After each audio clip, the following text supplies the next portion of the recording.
Olá, aqui quem fala é Michele Camargo e vamos retomar o nosso curso de manutenção. E no vídeo de hoje a gente vai falar sobre CPM ou Critical Path Method ou método caminho crítico, também chamado aí de método PERT-CPM. O PERT é um outro método muito parecido, né? Que a gente vai falar sobre ele e hoje acaba se confundindo os dois. Bom, antes da gente começar, você já baixou o material dessas aulas, né? Dessa e das aulas anteriores e das outras que virão. Basta você se cadastrar através do link na descrição do vídeo. Você já se inscreveu no canal? Né? Se inscreve para receber aí as notificações, né? Aperta o sininho. Você tem conhecimento das palestras que nós organizamos lá no Instituto de Engenharia, né? Palestras de manutenção, né? Que acontece presencialmente e também via YouTube, né? Também tem um link na descrição do vídeo. Já conhece o nosso site, né? cursosengenhariacia.com.br. Lá, além das aulas que nós fazemos, tem outras aulas também que a gente coloca lá. A gente está planejando fazer um curso sobre manutenção, né? Sobre engenharia de manutenção. Se você tiver interesse, mande manutenção pelo WhatsApp para 11 98482 7250. Né? A gente vai cadastrando e assim que a gente for lançar, a gente manda informações para você, se você tiver interesse, obviamente. Bom, vamos lá, né? Sem mais delongas, vamos falar então do método PERT-CPM, né? Vamos fazer uma pequena introdução. O método PERT é uma abreviação de Program Evolution and Review Technique. Tem um A a mais aqui, né? Que traduzindo, né, seria Programa de Avaliação e Técnica de Revisão. Esse método ele foi desenvolvido pela NASA e o objetivo da NASA era controlar o tempo e a execução das tarefas realizadas pela primeira vez, né? Então, como a NASA ela é uma empresa norte-americana, né, um órgão norte-americano de desenvolvimento, muitas das tarefas que eles vão executar, elas nunca foram executadas, então eles precisam determinar isso, né? Então esse método PERT, ele é muito parecido com o método do caminho crítico que nós vamos falar daqui a pouquinho. O CPM, né, como o próprio nome da aula fala, né, é o Critical Path Method, ou método caminho crítico, e ele foi criado pela DuPont, que é uma empresa americana. E o objetivo é muito parecido com o objetivo do PERT, que é realizar as paradas de manutenção no menor prazo possível. Então, a gente já até comentou sobre isso, né? O pessoal de manutenção, entre aspas, quer parar o equipamento toda hora para deixar ele apto a operar. Por outro lado, o pessoal de produção precisa produzir. Então, tem que ter uma sinergia entre as duas equipes, né? Para que você tenha a maior produção possível e o menor tempo de parada, né? E esse é o objetivo da DuPont quando ela idealizou, digamos assim, esse método caminho crítico. E o objetivo, né, é realizar as paradas aí com menor prazo, como a gente já falou, e também que o nível constante de utilização de recurso, principalmente do recurso de mão de obra. Né? Então, o que, que acontece? Muitas vezes, principalmente em paradas de planta, né, plantas químicas, a Tupon é uma delas, você tem muita gente envolvida nessa parada, né? E muitas vezes ficar uma galera esperando terminar a execução de uma determinada atividade. Para eles começarem a atuar, é desperdício de dinheiro, desperdício de recurso. E esse também é um dos objetivos aqui desse método do critical, do método caminho crítico.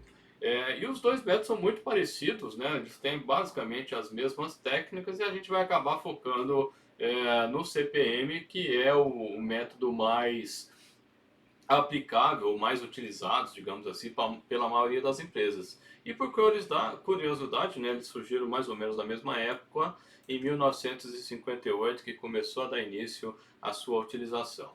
Bom, o que seria o método CPM? Basicamente, ele é um método gráfico, então eu construo o meu processo de manutenção. Pode também ser usado, né, essa construção gráfica também pode ser usada para métodos de produção. Então, algumas das ferramentas usadas em manutenção também são usadas pela gestão da qualidade, né, a TPM, o TQC, né? E aí são adaptadas muitas vezes para as atividades de manutenção. Então a gente usa flechas, são setas, usam círculos e usam linhas tracejadas. onde o diagrama de flechas, né, cada flecha representa uma operação, então eu saio de uma operação 1 e vou para a operação 2. Por exemplo, nesse caso aqui eu tenho a atividade A, na sequência eu tenho a atividade B. Por exemplo, pensando em manutenção, eu vou desmontar uma máquina. A primeira coisa que eu preciso fazer é soltar os parafusos. Depois de soltar o parafuso, eu vou arrancar a tampa, por exemplo. Né? Seria um exemplo. Existem situações que eu posso ter atividades paralelas. Não necessariamente eu tenho que esperar acabar uma atividade para começar uma outra atividade. Né? Se a gente for pensar, por exemplo, em produção, o pessoal chega, por exemplo, muitas vezes, eles estão na linha de produção, por exemplo, você tem linhas separadas que, por exemplo, montam o motor do veículo e a outra que monta o chassi, né, monta a cabine e lá na frente os dois, né, juntam-se e aí sim você tem a construção final, digamos assim, do veículo. Né? Isso aí a gente consegue visualizar para quem tem acesso, né, às TV a cabo, hora e outra aí aparece alguma reportagem nesse sentido. Então eu tenho atividades que podem ser executadas em paralelo. Né? Então uma das maneiras de se controlar isso através do diagrama de Gantt que a gente já falou, né? Só que aqui o método CPM ele é um pouco mais visível, digamos assim, ele fica um pouco mais claro aonde você pode ter problema. Existe a chamada atividade fantasma, que são as linhas tracejadas. E essas tracejadas, elas não são uma operação propriamente dito, mas elas mostram ou ajudam a mostrar as interdependências entre as atividades. Por exemplo, no caso do exemplo, vou falar o exemplo da produção que fica mais fácil de compreender, né? Que senão só quem manja de manutenção, né? Quem está na vivência da manutenção, que pode compreender melhor.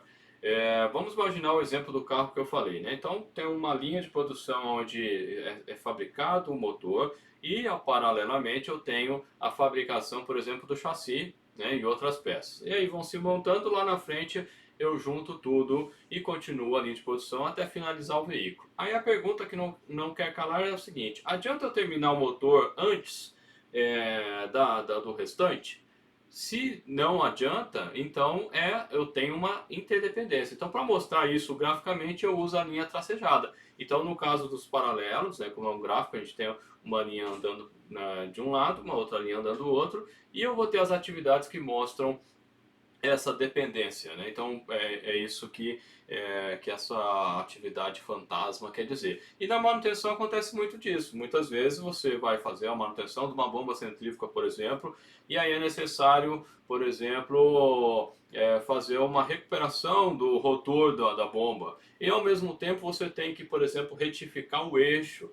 Então não adianta nada eu querer montar a bomba, então a retificação do eixo e a recuperação do rotor podem seguir paralelamente, só que não adianta lá na frente eu querer montar a bomba sem ter uma das peças. Então eu tenho uma interdependência, eu tenho uma dependência dessas atividades.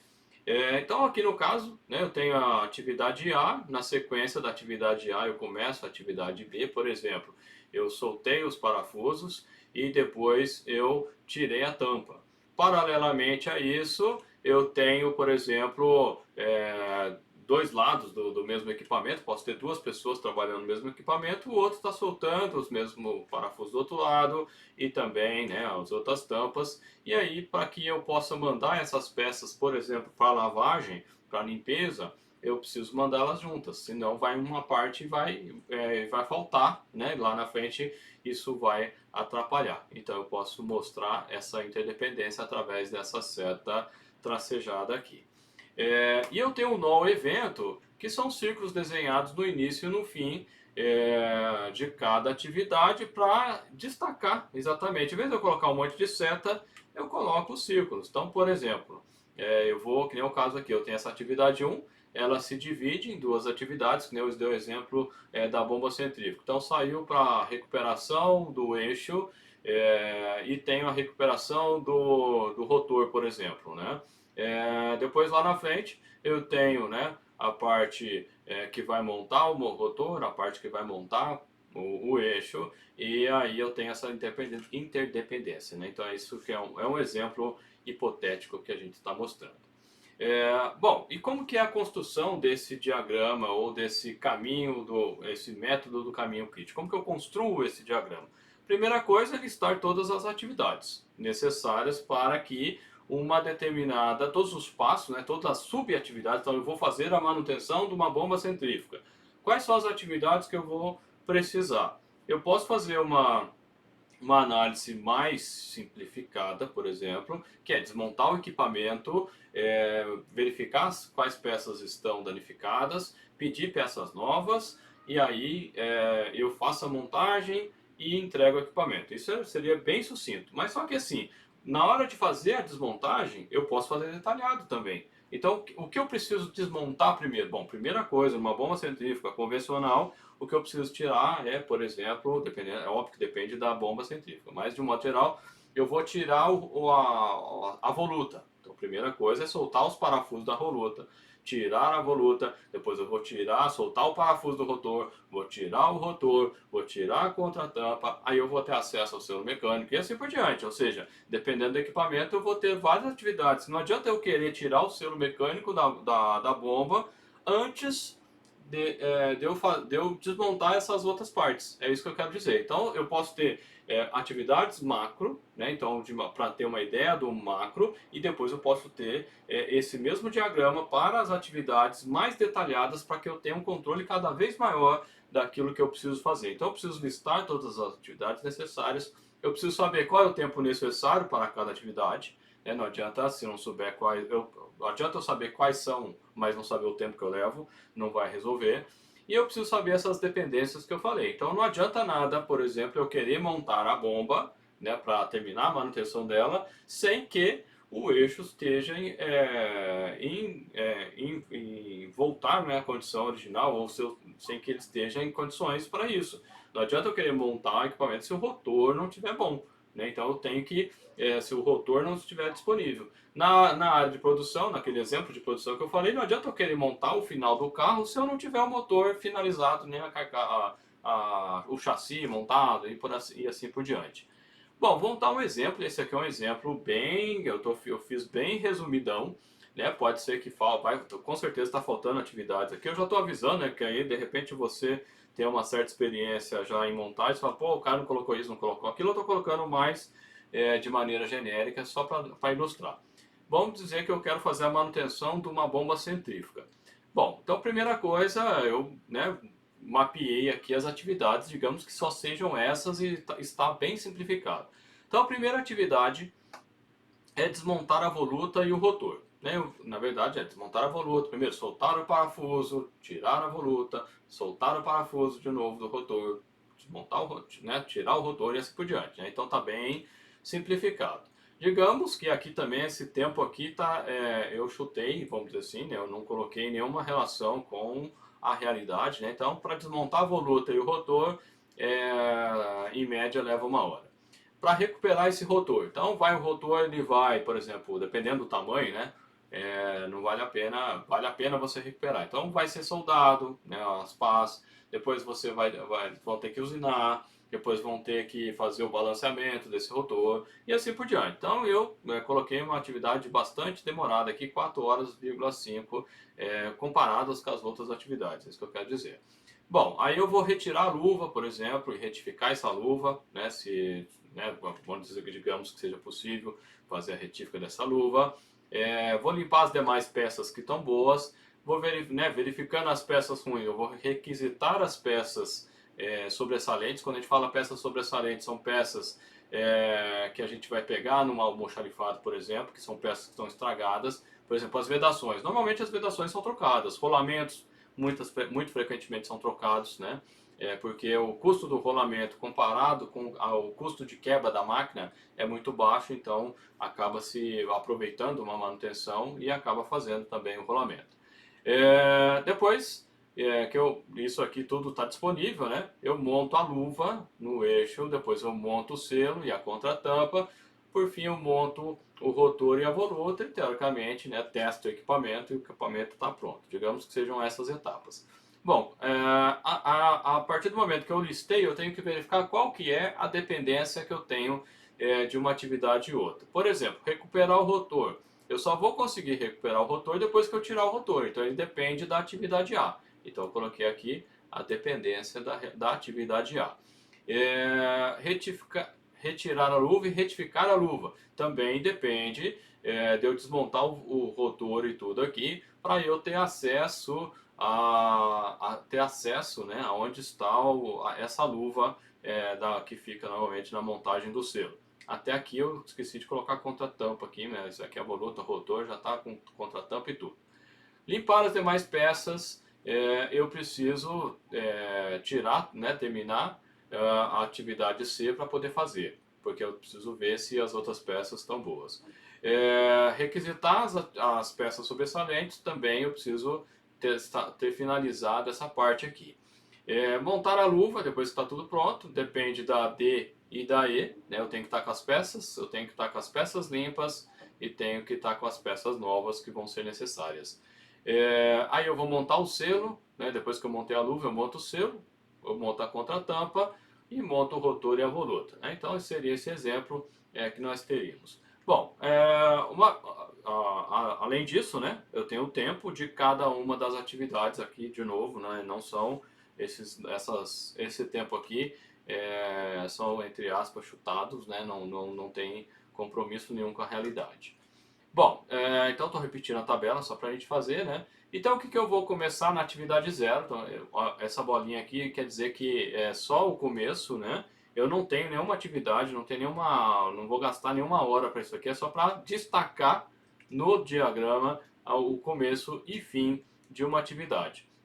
Bom, então a primeira coisa é montar a voluta, eu vou levar uma hora. Então eu coloquei aqui atividade A, levar uma hora. Cheguei no ponto 2. No ponto 2, eu tenho duas atividades que dependem de A. Então vai abrir a atividade B, que vai rodar aqui em paralelo, com a atividade C. Então veja que por isso que a gente coloca essa dependência aqui, para que você possa abrir. Às vezes vai abrir três caminhos, quatro caminhos. Aqui é um exemplo bem simples. Depois aqui, o que depende da atividade B? Bom, depende da atividade B é a atividade E. Então, na sequência, atividade E. E eu tenho também montar a luva que depende da atividade D e E. Então, aqui eu teria até uma interdependência. Cheguei nesse ponto 4 aqui. No ponto 4, o que depende de D e E? É a atividade F. Então, eu vou montar aqui, leva 2 horas e meia. Cheguei nesse trecho 5 aqui. O que depende de F? Bom, depende de F é a atividade G. Então, atividade G. E por fim, eu vou finalizar com a montagem da voluta, o teste, etc. Aqui está faltando um monte de atividades, né? Posso ter errado alguma coisa aqui na sequência, enfim, é só para a gente mostrar, né? Claro que cada caso você tem que ver qual é o equipamento, qual é a forma de montagem, e a melhor maneira de você ver isso é através da vista explodida.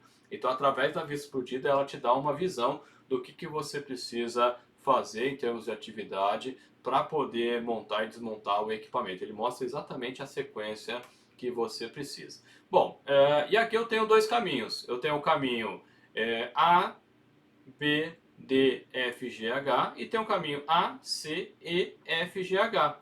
Então o que acontece? Quando eu vou somando aqui, por isso que é interessante esse gráfico, né? Que eu vou somando essas horas aqui, 1 hora, 4 horas e meia, meia hora, 2 horas e meia e assim por diante, eu chego em 11,5 horas.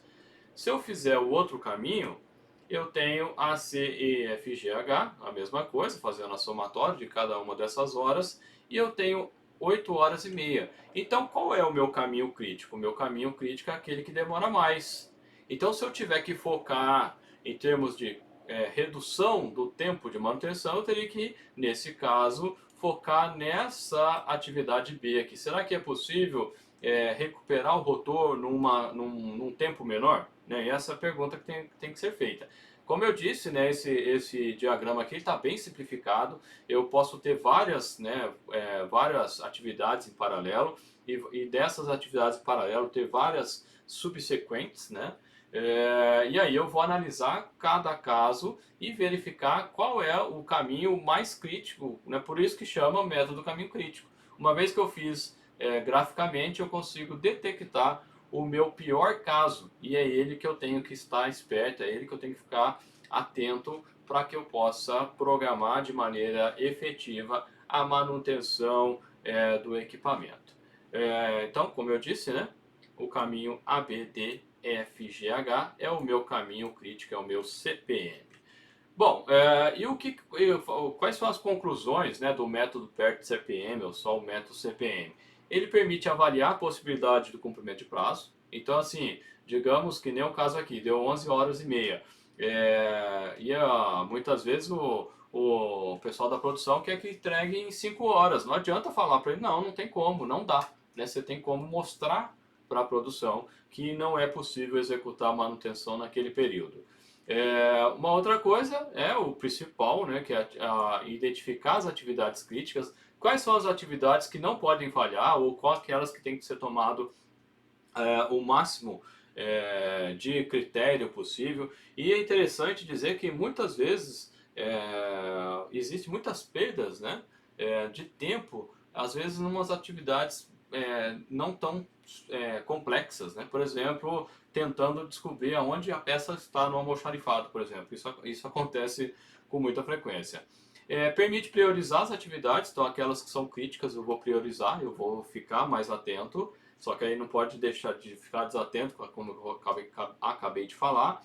E permite o estabelecimento da primeira data de término, então na melhor das opções eu termino mais cedo, a última data de término também. Então eu posso ter, se eu conseguir otimizar, digamos assim, nesse exemplo, no mínimo que eu levaria para fazer essa manutenção, levando em consideração que tivesse tudo certo, eu levaria pelo menos 8 horas e meia para fazer essa atividade. Na pior das hipóteses, né, se for levar 4 horas e meia mesmo para fazer a recuperação do rotor, é 11 horas e meia que levaria para fazer esse tipo de coisa. E permite um balanço dos recursos, né? Então, se eu tenho mão de obra, né, como eu disse no caso das paradas, nessas atividades que demandam mais tempo, que né, no nosso exemplo aqui da recuperação do rotor, será que eu não consigo colocar 2 pessoas fazendo essa atividade e, consequentemente, reduzindo o tempo total, né, o tempo que vai levar? Porque, de repente, cada um faz uma atividade e aí você consegue reduzir a atividade como todo. Tem coisa que não dá, né? No caso do rotor, por exemplo, se eu faço a usinagem dele, eu faço balanceamento. Não dá para fazer as duas coisas ao mesmo tempo. Mas é só, como eu disse, é só um exemplo para ilustrar a aplicação desta metodologia. Beleza, pessoal? Um abraço e até a próxima.